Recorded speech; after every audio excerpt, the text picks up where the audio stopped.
মহারাজ কি কিছু ভাবছেন? না মানে আপনাকে দেখে খুব স্বস্তি পাচ্ছি না মহারাজ, মনে হচ্ছে আপনি দুশ্চিন্তার মধ্যে আছেন। আমি কি ঠিক অনুমান করেছি মহারাজ? এটা খুব সাধারণ অনুমান গোপাল, এই অনুমান আমরা সবাই করছি। হ্যাঁ মহারাজ, আপনার দুশ্চিন্তার কারণ বলুন, যদি আমরা কিছু করতে পারি। মহারাজের কি তবে মনে নেই হর্ষ? তাই কি মহারাজ আপনি এতই বিমর্ষ? তোমরা সবাই জানো যে এবছর একেবারেই ভালো ফসল ফলেনি, প্রজাদের এবারে যথেষ্ট দুর্দশা চলছে। এই অবস্থায় খাজনা আদায় তো একেবারেই অসম্ভব। ঠিক বলেছেন মহারাজ, খাজনা আদায় এখনো অবধি কিছুই হয়নি। ওদিকে নবাব ক্রমাগত খাজনার জন্য তাগাদা করেই যাচ্ছে, আর তাতেই আমার মনটা কেমন অস্থির অস্থির করছে। মহারাজ, আমার মনে হয় সবার প্রথমে আপনি দুশ্চিন্তা করা ছেড়ে দিন, তাতে মন ঠান্ডা হবে। ঠান্ডা মাথায় অনেক কিছু বুদ্ধি খেলে। আর ততক্ষণে নবাব ডান্ডা হাতে দুধ পাঠাবে নাকি? মহারাজ, গোপালের বুদ্ধিশুদ্ধি দিন দিন লোপ পাচ্ছে বলেই আমার বিশ্বাস। ব্যাস, এই শুরু হলো মন্ত্রীর চতুর কথা। মন্ত্রীমশাই নিশ্চয়ই মহারাজের দুশ্চিন্তা দূর করবার জন্য ইতিমধ্যেই অনেক উপায় ভেবে ফেলেছে। সে উপায়ের কথা আমি পরে শুনব, আগে আমি রাজজ্যোতিষীর কথা শুনতে চাই।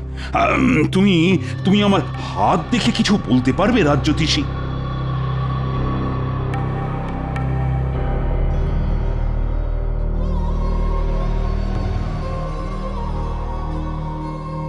মহারাজ, আপনার হাত দেখে যা বুঝলাম তা হলো একটা অশুভ প্রভাব ছিল বটে। অশুভ?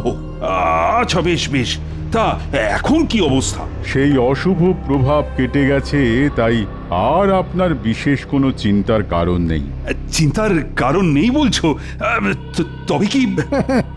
মহারাজ, আমার মনে হয় এই সমস্ত গেঁয়ো যোগী দিয়ে আর কিছু হবে না। আমি কতদিন ধরে এখানে রাজজ্যোতিষী আছি সেটা কি ভুলে গেছেন মন্ত্রীমশাই? সেই জন্যই তো বলছি, আপনার সময় পেরিয়ে গেছে। মন্ত্রী, থামো দেখি। মহারাজ, আমি এমন একজন জ্যোতিষীকে চিনি যিনি হলেন ত্রিকালদর্শী। সব কিছু দোষগুণ উনি বলে দিতে পারেন, আর কোনো রকম সমস্যা থাকলে উনি তার বিধান দিতে পারেন। তাই বুঝি? ব্যাটার মতলব ঠিক ভালো ঠেকছে না। আপনি যদি তার সাথে দেখা করতে চান তাহলে তাকে রাজসভায় একবার আনা যেতে পারে। বেশ মন্ত্রী, তবে তাই হোক। আমি তার সাথে দেখা করতে চাই। তুমি তাকে এই রাজসভায় আনবার ব্যবস্থা কর। বিলক্ষণ মহারাজ।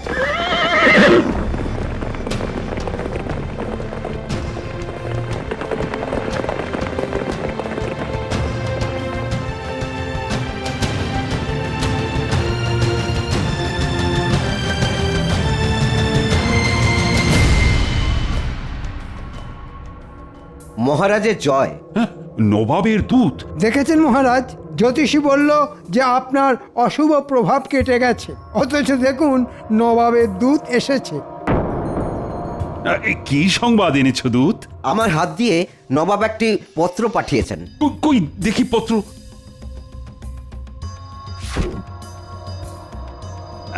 তুমি এখন যেতে পারো দূত।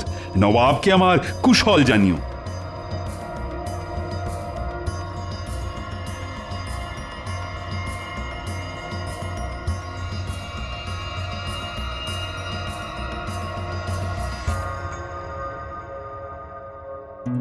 মন্ত্রী, এই পত্রে যা লেখা সেটা তুমি সবাইকে পড়ে শোনাও। পত্রে লেখা আছে, নবাব আগামী সপ্তাহ শেষে এবছরের সেরা আবিষ্কারের জন্য উদ্ভাবনীশ্রী পুরস্কার স্বর্ণস্মারক দেবেন। সাধু সাধু সাধু। সাধু। যে রাজ্য সেরা হবে পুরস্কারের সঙ্গে সঙ্গে তাদের সমস্ত খাজনাও মুকুব করা হবে। বাকি রাজ্যগুলির খাজনা দ্বিগুণ করা হবে। আবিষ্কারের বিষয়বস্তু এই সপ্তাহের মধ্যে নবাবকে জানাতে হবে। শুনলে তো সবাই? আমি না বড়ই অসহায় বোধ করছি। সবাইকেই ভাবতে হবে আবিষ্কার বলে সবকিছুর দায় বিজ্ঞানীর, আর বাকিরা নাকে তেল দিয়ে ঘুমোবে। এমনটা কিন্তু চলবে না। বুড়ো রাজা এবার সত্যি সত্যি বিপদে পড়েছে। দেখি এই সুযোগে কিছু কামিয়ে নেওয়া যায় নাকি।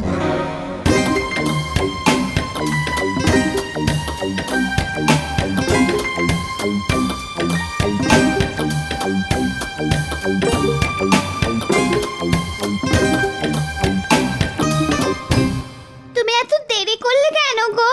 সে আমি জরুরি কাজে ব্যস্ত ছিলাম। কেন? দুজন অতিথি বসে আছে সেই কখন থেকে, তাই বললাম। দুজন অতিথি কোথায়? ওই ভেতরের ঘরে। আরে আগে বলবে তো, চোর ডাকাতও তো হতে পারে।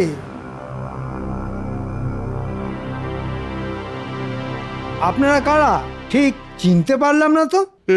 আমি খাম্বাজ রাজ্য থেকে আর ইনি বর্ধমান রাজ্য থেকে এসেছি। আমরা খুব বিপদে পড়েই এসেছি।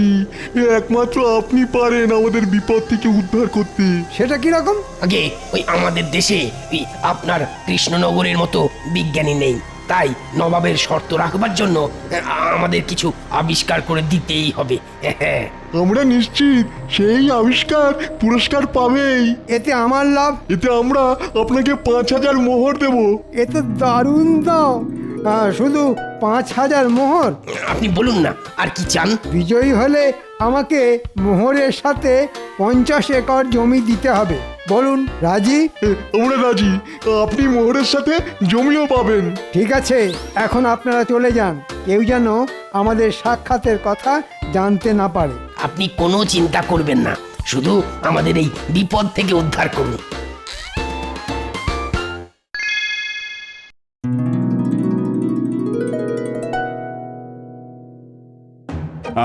কাল আমি তোমাদের সবাইকে বলেছিলাম নবাবের পত্রের বিষয়টি চিন্তা করতে। তা আমি জানতে চাই তোমরা নতুন আবিষ্কার নিয়ে কেউ কিছু ভেবেছো কিনা।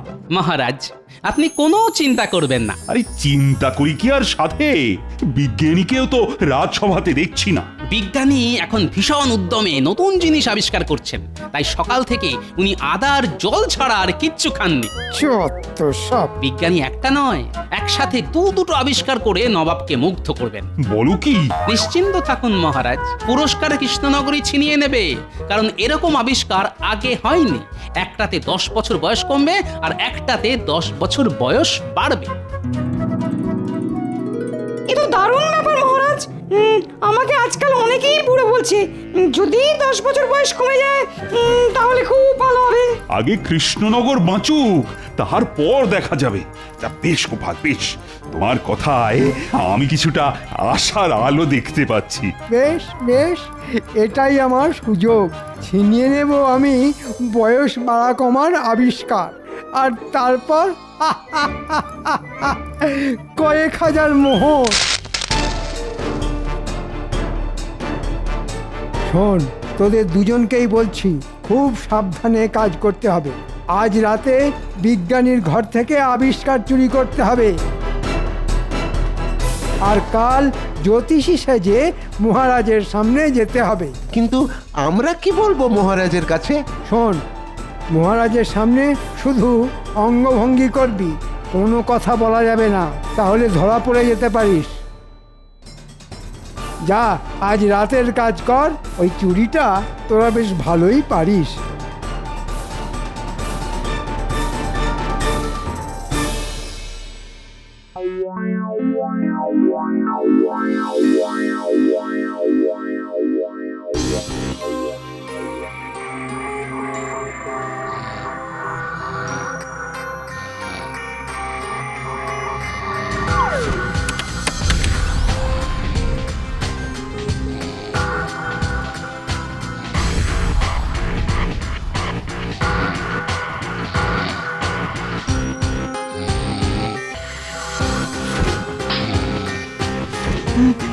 কে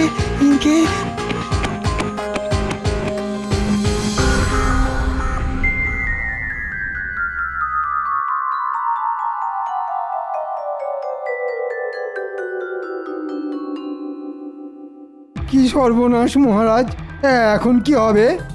আমিও তো কিছুই বুঝতে পারছি না। আমি দেখেছি স্পষ্ট, একজনের হাতে লণ্ঠন ছিল। হায় হায়, কি হলো? আবিষ্কার যে চুরি হয়ে গেল। আমার মনে হয় না এতে বিশেষ কিছু চিন্তার আছে। মহারাজ, আপনি তো দূত পাঠিয়ে নবাবকে বলে দিয়েছেন যে আমরা কি আবিষ্কার করেছি। হ্যাঁ, দূত আমি পাঠিয়েছি। আবিষ্কার চুরি হয়েছে, কিন্তু আবিষ্কারক আমাদের সাথেই রয়েছেন। আমার মনে হয় বিজ্ঞানী আবার বানিয়ে ফেলতে পারবে। আজ্ঞে মহারাজ, আমি আবার বানাতে পারবো। যাক বাবা, তাই যেন হয়। মহারাজের জয় হোক, নবাবের দূত এসেছেন। দূত? আচ্ছা আচ্ছা, পাঠিয়ে দাও। বুঝতে পারছি না আবার কি হবে। ওহ,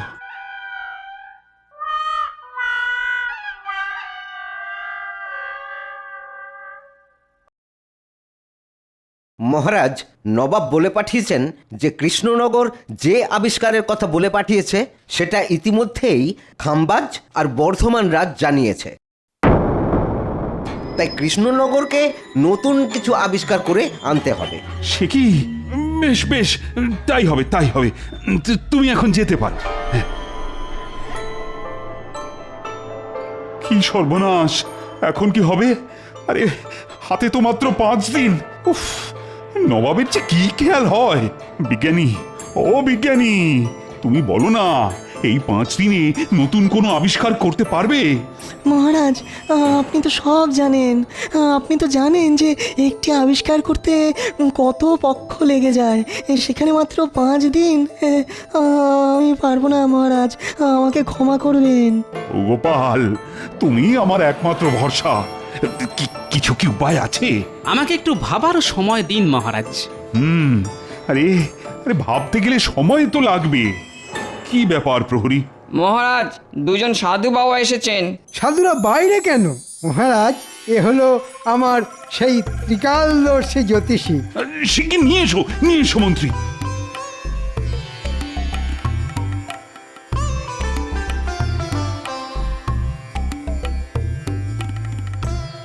মহারাজ, এনারা দুজনেই হলেন সেই ত্রিকালদর্শী জ্যোতিষী মৌনব্রতী বাবা। মুখে কিছু বলেন না, সবই ইঙ্গিতে বোঝান, তবে গণনা নির্ভুল। কিরকম যেন গন্ডগোল লাগছে, এদের দেখে চেনা চেনাও লাগছে। যাই হোক দেখি। হে ত্রিকালদর্শী জ্যোতিষীগণ, আমাদের রাজ্য আর মহারাজ এখন ঘোর সংকটে। আপনারা গণনা শুরু করুন। আপনারা আকার ইঙ্গিতে যা বলবেন আমি সব বুঝিয়ে দেব।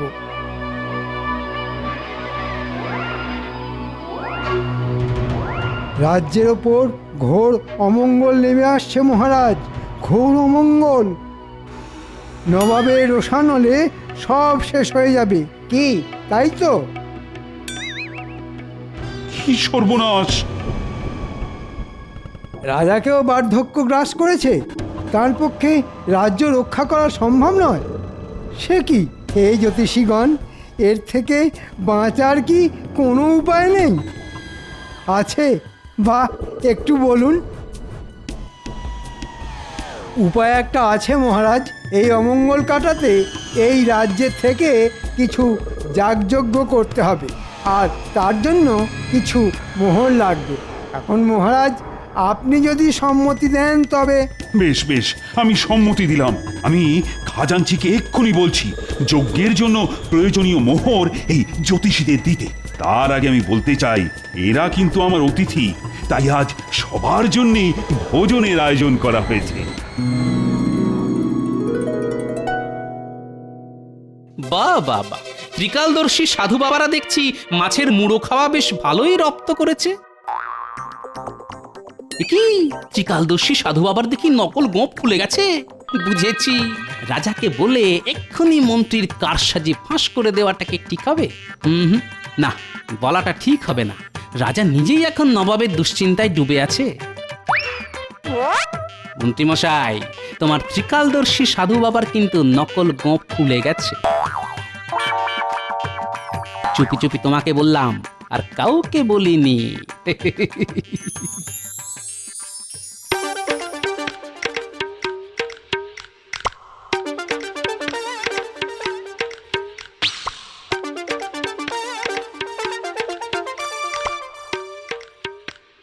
ব্যাপার বলো তো তোমার? হ্যাঁ, সেই কোন সকালে বেরিয়েছো, কোনো খবর নেই। বলি চিন্তা হয় তো নাকি?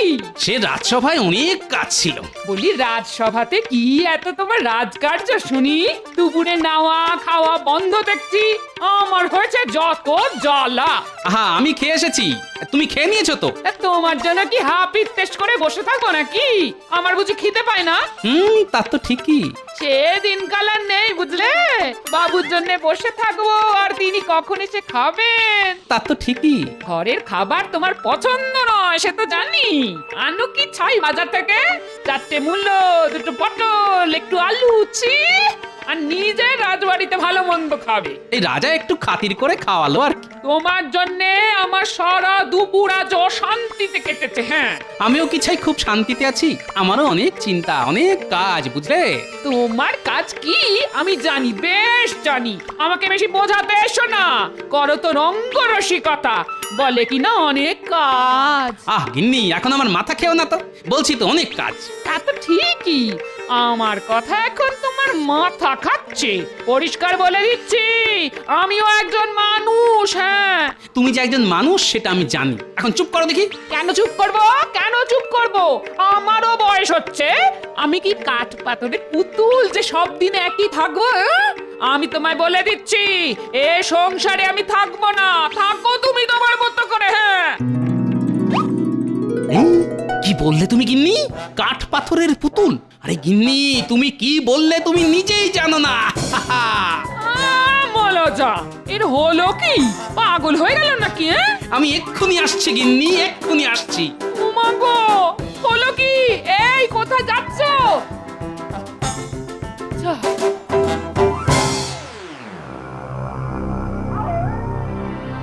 কাজটা ভালোই ভালোই হলো বটে, তবে মজুরিটা একটু বেশিই পড়লো। কিছু তো করারও নেই, হাতে যে সময় বড় কম। এখন তাহলে মজুরি আনতে মহারাজের কাছেই যেতে হবে। কি? তুমি কিছু জানো না কিন্তু গোপাল, যা দেখেছো ভুলে যাও। মন্ত্রীমশাই, আপনি ভালো করেই জানেন যে ভুলতে গেলে মোহর লাগে। আমি সেটা বুঝেছিলাম। এই নাও তোমার ভাগের মোহর। ব্যাস, আমি সব ভুলে গেলাম মন্ত্রীমশাই।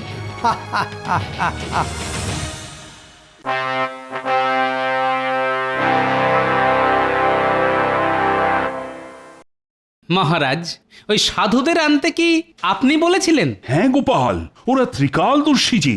আজকে আমাদের প্রথম পরীক্ষা খাম্বাজ রাজ্যের জন্য।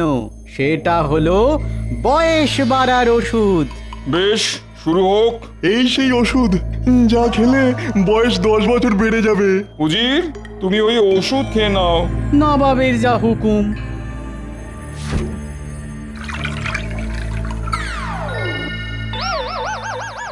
ও যে বাবা, আমি এত বুড়ো হয়ে গেলাম। 10 বছরে আমি যে ভীষণ বুড়ো হয়ে গেলাম নবাব বাহাদুর। বাহ, চমৎকার আবিষ্কার, চমৎকার আবিষ্কার। নবাব বাহাদুর হুকুম করুন পরের আবিষ্কারের জন্য। এই সেই ওষুধ যা খেলে বয়স ওই 10 বছর কমে যাবে। বেশ, উজির, ওষুধ খাও।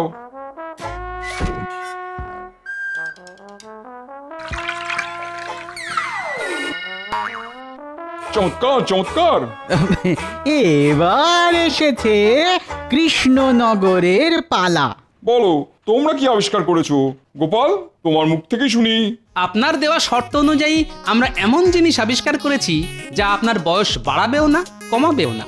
আপনি যেমন আছেন সারা জীবন নিজেকে ঠিক এইভাবেই দেখতে পাবেন। কই কই দেখাও সেই আবিষ্কার।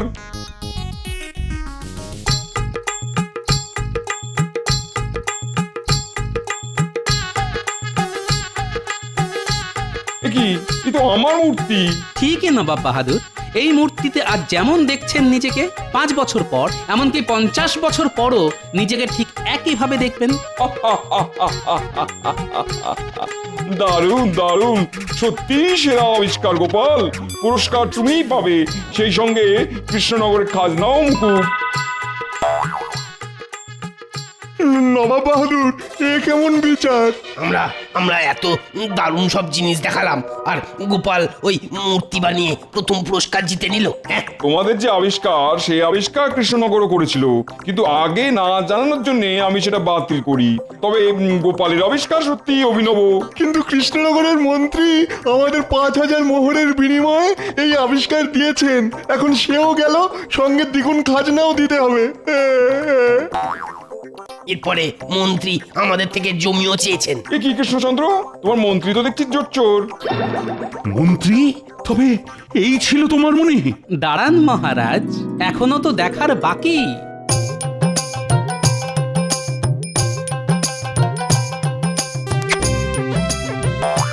কি ত্রিকালদর্শী জ্যোতিষী আসলে বটা ঘটা?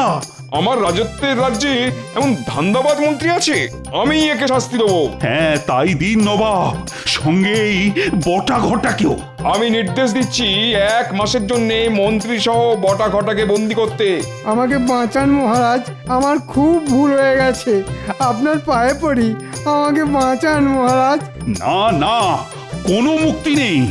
1 মাস ধরে পচে মরো গারদে, আর এটাই তোমার শাস্তি। মরে যাব মহারাজ, একেবারে মরে যাব, মরে যাব মহারাজ, একেবারে মরে যাব।